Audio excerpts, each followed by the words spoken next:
In today's video, I'm going to teach you how to make a line graph in Google Sheets. If you want to visualize your progress over time, a line graph is one of the clearest, most professional ways to show trends, and you can set it up in just a few moments. Start by highlighting your data. Click and drag across the cells that contain your information, and be sure to include the header row at the top.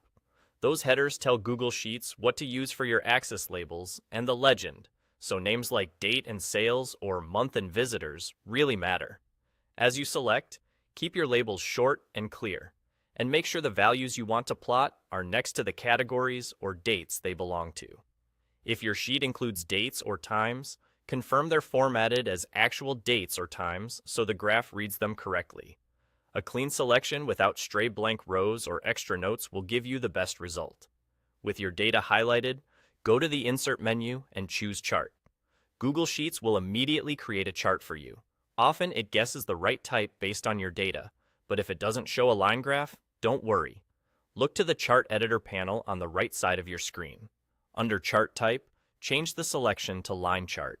If you don't see the Chart Editor yet, just click once on the chart to reveal it. As soon as you switch the type, you'll see your categories running along the horizontal axis and your values plotted over time as a continuous line.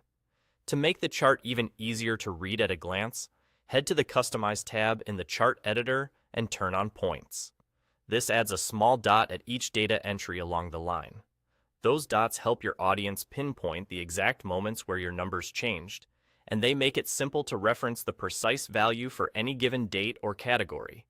It's a small tweak that instantly improves legibility, especially when you're presenting or sharing the chart with others.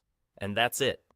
You highlighted your data with headers, inserted a chart, switched the type to a line graph if needed, and turned on points to make every data moment crystal clear. Now, your data tells a story.